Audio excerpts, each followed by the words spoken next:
Go, boy!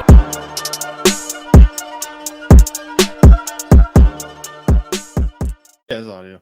Hey, what is going on, folks? This is CJ here, back with me and Sue here, talking about the Suicide Squad, and the follow-up to the original film. Just gonna say for the record, this is a really good movie. Really damn good movie. I had so much fun watching this movie. Like, hey, DC, this is how you do your comic book movie. He gave us Aquaman, that was great. He gave us Shazam, that was great. Even to a degree, But I mean, Harley Quinn, Birds of Prey.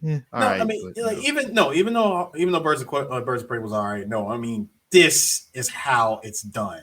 You don't try to go into this thinking, okay, we got to compete with Marvel. When DC finally stopped doing that, their movies got better. And that's the thing. It's so this movie is followed up from the original movie, and I think what makes it work is that James Gunn leaned heavily on what makes the Suicide Squad comic work, in that it's the sense of tension on anybody could die. That's the running theme through this whole movie from beginning to end. You never know who's gonna die. Even prevailing theory about what you think about Harley Quinn, there's still moments where I'm like, is she gonna survive? Maybe. But even in her case, I'm like, nah, you're Harley Quinn. You carry plot armor, whether it's inside that damn mallet or whatever weapon you have on hand at the time. You're even not for a couple of moments, I had a thought. Even then, I'm like, no. I mean, the movie would be bold. It'd be damn bold if it killed Harley Quinn in the middle of freaking Suicide Squad. But no, even though I'm like, nah, she ain't going nowhere. She's fine. I mean, the fact that the movie even had me thinking about that speaks volumes on the quality of it. Let's be real. Like, if you have me thinking for a second, despite whatever plot armor I think of the characters, I'd be like, all right, you did good. Because, like, all the characters are great, top to bottom. It's not even everybody's great. I mean, like, Bloodsport? Is it Bloodsport? Yeah, Bloodsport. Idris Elba does great. Even though I got vibes of Deadshot with it, because he's another hitman that has a daughter, and stuff. And I'm like, oh, okay, fine. That's cool. He's great. John Cena steals it as fucking Peacemaker. Like, dear God, he stole the fucking movie. There is a part in the movie where where Peacemaker goes through a whole camp and it just does the one-handed lazy chop. Now that sounds broad as hell. I'm just saying, when you watch the movie, you're gonna laugh your ass off of just the subtleness of it. It's fucking hilarious. No, that's what I was gonna say. Was just that part alone was just too good. It was too damn good. The basis of the movie is essentially Amanda Waller has the whole squad. They got to go to this island, and basically they're trying to go after the Thinker, who is this big hyper intelligent supervillain and stuff. And he's on this island and he's doing experiments on Starro.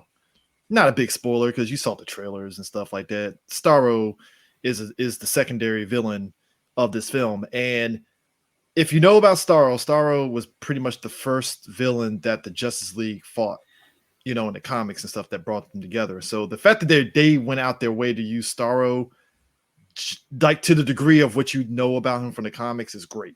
Top to bottom. Like, the visual style of Starro is great, and everything is just like, holy shit, they did it. Yeah, I was amazed how they pulled that off. I didn't know how they were going to do it, because I was like, Starro? I was like, all right, hopefully they do it. And I was like, oh, you did it. King Shark, another character that steals the show. Yeah. He's what Killer Croc should have been.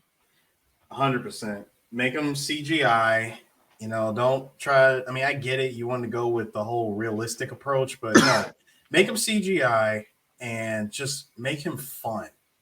Yeah, fun, but also deadly. I think that's yeah. He was very deadly, but at the same time, he was one of the most fun characters in this movie. I mean, dude, they made me actually like, yo, Polka Dot Man. Polka Dot, yes. Polka Dot Man, that was Polka Dot Man. I like, come on. Like, if you would have told me they would put Polka Dot Man in the movie, I'll be like, get the fuck out of here. They ain't gonna put no goddamn son of a bitch. They did it, and with the powers and everything. Polka Dot Man. Damn. No. I'll say this about one more thing about King Shark.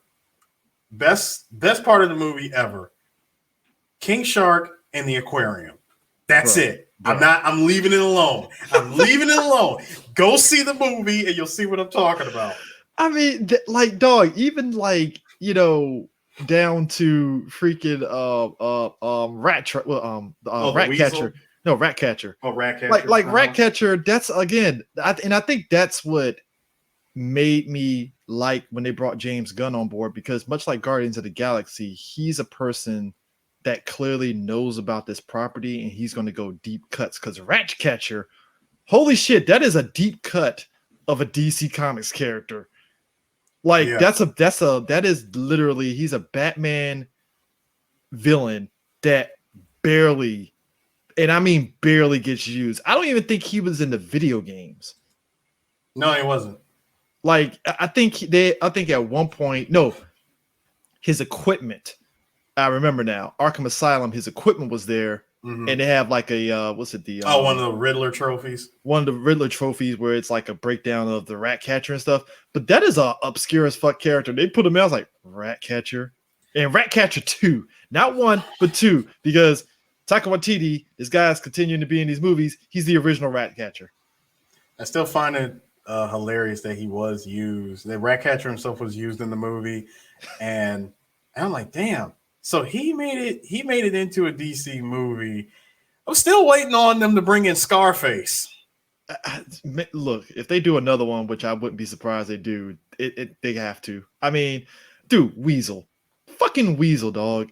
Like, I didn't think that character was real. Oh, no, that was the funny part, because Eris is whispering to me, is Weasel a real character? I was like, yes, he is. He's he's definitely a character. I was legit asking the question because I have never heard of him up until this movie. So I was like, is that really a real character? I was so confused. That is another Batman, like a low tier Batman Rogue Gallery character. I mean, how many characters? Okay, listen, when it comes to Batman's Rogue Gallery, I know about Man-Bat, okay? Plenty of people know about Man-Bat. Oh, Weasel and Ratcatcher, they're on like the F tier of villains, where they're kind of like Condiment King. Hell, I even know about the one that uses the fucking clocks. Yeah, Clock King. Clock King is upper tier to a degree, but like these characters are like lower tier. Like I said, Condiment King and like Ratcatcher and Weasel, and even even Polka Dot Man. They're on that tier of like characters that you heard about them, like Kite Man, which is again a real character. Or what's his face from the animated series? Would Jazzman Jimmy be considered lower tier? Yeah. I mean, dude, Savant. He gunned down Commissioner Gordon and he's still low tier. Damn. I mean, Michael Rooker plays Savant, and he's like another DC villain who kind of runs like across like the Birds of Prey, and he's part of the Secret Six and stuff like that. Really good character and stuff. You see him in there, and I'm like, wow, they just pulling everything out. And like I said, even to a degree, Bloodsport, that's another character that I think a lot of folks, because I think, from my understanding, he was supposed to be Deadshot, and then they decided to just change him to Bloodsport to give, to allow Deadshot as a character to come back and stuff, which is why when you watch the film, Bloodsport has that kind of like, oh, that's his daughter kind of vibe, just like Deadshot was. Yeah. But like I said, to your point about them like tying it in, I just like the fact that they, for Bloodsport, Man of War's like, yeah, he shot Superman with a kryptonite bullet, and that's his backstory. There's no like, let's do a flashback to see how it happened. It's like, no, that's what happened. Yeah, just move on. Just mention it. That's all you gotta do. Just mention it. Like Peacemaker, we know he's clearly a guy that he follows orders to the T by any means. And he even said, yeah, I will kill women and kids. I don't give a shit. It's getting the job done. That's it. And I think that's, and even Harley to a degree, I like how they pass over the fact of, but Harley, weren't you like free? Because even Captain Boomerang asked him like, hey, Harley, so what are you doing back here again? Oh, I just wanted to come back, and I ran over somebody with a car. That was it. I was like, okay, that's actually pretty funny. all It's right. like it was bound to happen sooner or later. It's like after your adventures with the Birds of Prey, boom, you're back in the squad. It's like, all right, cool. That works. Um, I think beyond that though, the visual flair of the movie, I feel it kind of take it. Okay, so the visual flair of the movie, it has a Deadpool-esque flavor to it at certain points, which I think is good. It works for the tone because again, it's James Gunn. Mm-hmm. Visually, it's definitely different than what Ayers was going for. Um, because I mean, if you try to go for a very realistic perspective, I don't think having the visual flair of Starro pop up would work. Yeah, it wouldn't. Like you have to kind of go like balls to the walls, and it's kind of like going back to why I liked Aquaman. You had them go all in on this world. It wasn't afraid of the material. It was just able to just have fun and do its own thing. I would say the cinematography was pretty good. Oh, cinematography was great. I loved how everything. You good? Yeah, I'm good. I'm good. No, no, no, no, Your no. freaking My mic. mic sat there and slipped. I was like, what the fuck? I was like, okay, we're good. All right. Sorry. Shock mount, my friend. Shock Mic mount, yeah. holder, my Yes. friend. Get Anyways, one. anyway. Invest, please. Anyway, no, I liked how everything. I liked how good everything looked. Like just the overall style. A lot of the action choreography was really well done, and it was shot amazingly well. I can see what happens. I love the single take of the hallway scene with Harlequin. That was good. Like the music and the visual flair of it and everything, it fit like that character. When when she jumped in those freaking combat boots, I'm like, oh, she's about to go to work. Oh, it's a wrap. It's a done deal. Dude, when she was handed the javelin, she legit was like, what the hell am I supposed to do with this? Like, give it to who? I'm sorry, I'm laughing at the fact that they actually put the javelin in this fucking movie. I was like, the javelin? Really? Okay. And you could tell certain characters that were added to this movie. I'm like, oh, you are so cannon fodder. Well, that's the thing too. It's like okay, I'm not gonna say names, but like you said, you see the characters and you already can low down see who's gonna die and who isn't in a way. But even then, you can only base it off of an assumption because like I said, it's a squad. Anybody is liable because there are moments with a lot of these characters where they hit you with that, oh shit, well, RIP, and then it's like, oh, they're back. Didn't see that happen. Like, all right, cool, yeah, I like I said, I think you hit it on a nail. Like this is the future of DC. They have to just go in, let these directors make this movie. If you want to throw in little tie-ins to other of the main of the Justice League characters in some way, cool. But you don't have to like do actual like scenes showing it. Just a simple name drop is fine. Like, I don't need, let's do a scene with Batman fighting. It's like, no. If this character fought Batman, he lost and got thrown in jail, cool. I'm fine with that. As much shit as I gave Black Widow had the right idea. You have what's his name? Just mention I could have been better than Captain America, or here or there I was, face to face with Captain America. No flashback of him fighting Captain America, that's it. Just mentioning. I'm like, perfect. It works. It made me laugh because you mentioned something that you did. Whether or not it was true is besides the point. It's just the fact that you took the time to mention a moment, and we didn't need to see it. Yeah, I mean, and that's all that's really necessary because I just think at the end of the day, if DC's going to do these movies, I don't mind if you want to tie them in, but doing it like Aquaman, Suicide Squad, and Shazam is the better way because you're not tied down. Because and I think that's what's been working for Marvel is that you can watch the movies and whatever connection they throw in there, it feels natural. It isn't trying to say, hey guys, you remember this? It's like, no. Like you said with Black Widow, this dude claims that he fought Captain America. We don't know which Captain America because, if you watch Falcon Winter Soldier, well, there was more than one Captain America. So it could be any of them.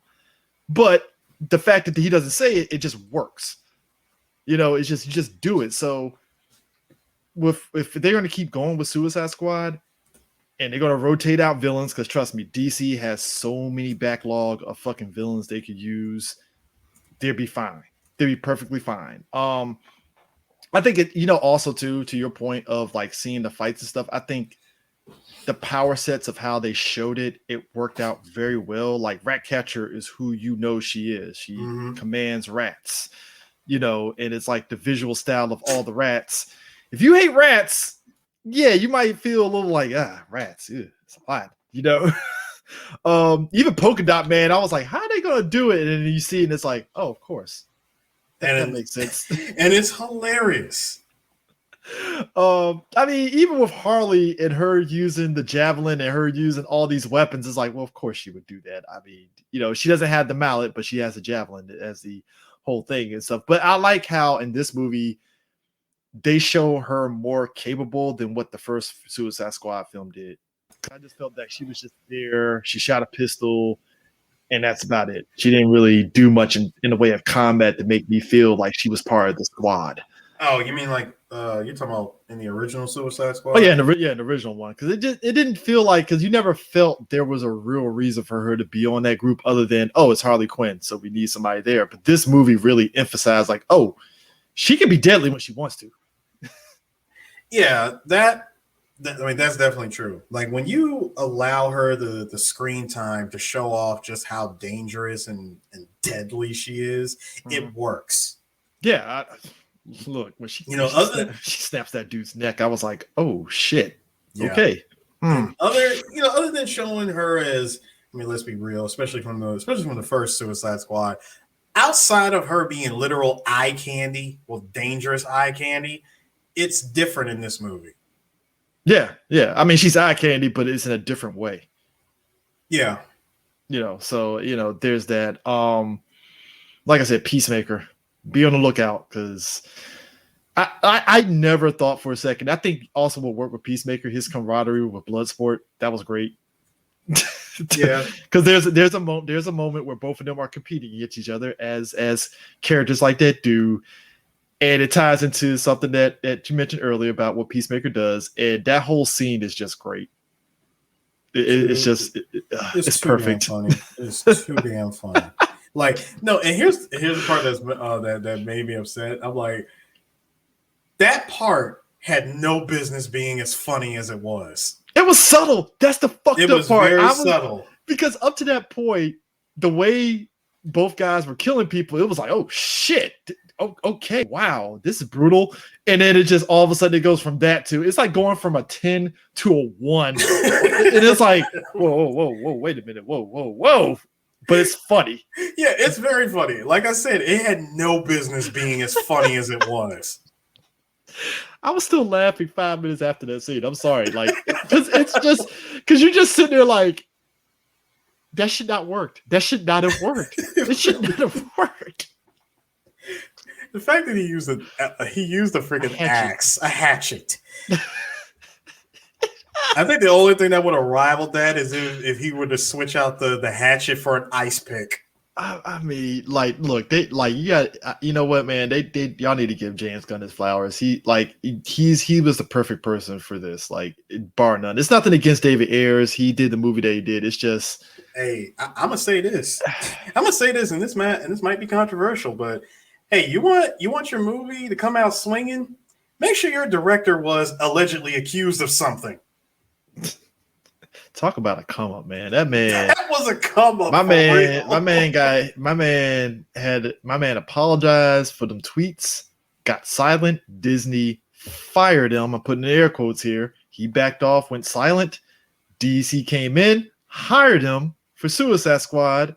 And then when the coast was clear, Marvel was like, hey, Gunn, when you're done with that, come back for Guardians 3. I'm like, right, now you want me to come back because I'm working with you. I'm working with your competition. Oh, no. That wasn't it. The funny thing is, that was real talk. And people didn't catch on to this because it's like, if you paid attention to James Gunn, right? He didn't fucking trip off of being fired from Disney because he knew why they did that. Because again, PR purposes. It's like, you know what? We'll do this to shut people up, but low key, we'll still keep you on. And then we'll announce you later on. So it's like, wow. See, this is what happens when you shut the fuck up. You just apologize and back the fuck off. Good things happen. That is true. Just apologize and go silent. Whether you did it or not, it's irrelevant. Like this is what you need to do now. Just say, hey, you know what? I am sorry. I am so sorry. Sorry and for the tweets. Listen, I truly mean it. I am really sorry. Okay. Yeah. Now I'm gonna ride off into the sunset for now. I'm not gonna tell you what I'm doing. I'm just know I'm riding off into the sunset. And that's all you're gonna hear from me for the next 6 months. Yeah. So minimum 6 months. Congrats to him, man. Like and the thing of it is, I think what makes this whole movie overall great is that you can feel the energy from James Gunn. I'm not even gonna put this solely on James Gunn. I'm gonna put it on the writers because clearly the writers had an idea of how to make his vision work. Yeah. To where even to the point, if you can make the audience give a fuck about a character like Ratcatcher, you did good. Mm-hmm. You made people give a shit about fucking Polka Dot Man. It's like, oh, you did pretty good. I'm just saying, like, Idris Elba as Bloodsport, that writes itself because it's Idris fucking Elba. Like, come on. Like, Remember, Idris Elba could walk into a coffee shop and be a barista day one. You'll say it's the greatest coffee ever afterwards. Drink it. I mean, look, all I'm saying is this. If DC is smart, you get Idris and Will Smith in the same fucking movie as Bloodsport and Deadshot, and you got your fucking self a hit. Yep. In fact, it could just be a freaking team up movie of just the two of them. I'm good.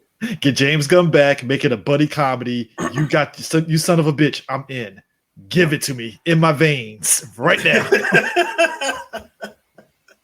Just saying that is black excellence right there. Yeah, two of the most dangerous assassins. Oh man, dude, Bloodsport's weapons is just great. His weapons reminded me so much of the freaking DB weapons from Gears, from Gears 4 and 5. Bro, it's like, what if you had weapons attached to you and you just slap them on together? Like, yeah, just the visuals alone is just great. That's exactly how it was for the DB weapons in Gears. I mean, like, and again, I don't know who in that writer's room or creative that decided to go that way. Congrats, man. You made it work. You made it work. Look, if we find out that person did indeed play Gears of War and got the inspiration from that, bravo. Yes. I mean, so much bravo. I mean, so yeah, definitely check out this movie. It's worth it. Should you go see it in theaters? I think you should. 100%. Please go see it in IMAX. Get the 4DX experience if possible. Yeah. I mean, if you can't, it's on HBO Max too. Yeah, and have fun. Have fun with this movie. You're definitely going to be wanting more. Like, I think just go into it, turning your brain off. Do not think that you need to watch X movie before this movie. You don't. Nah, I will say this. If anything, if you were like me and you watched the original before you watch this, you'll definitely notice the night and day difference in it and stuff. And it's kind of just take it for what it is. Like I say, it's a new people, new energy, and that's what you got, and it's great. So yeah, it works. So that in mind, we will catch you guys later. Peace out. Deuces.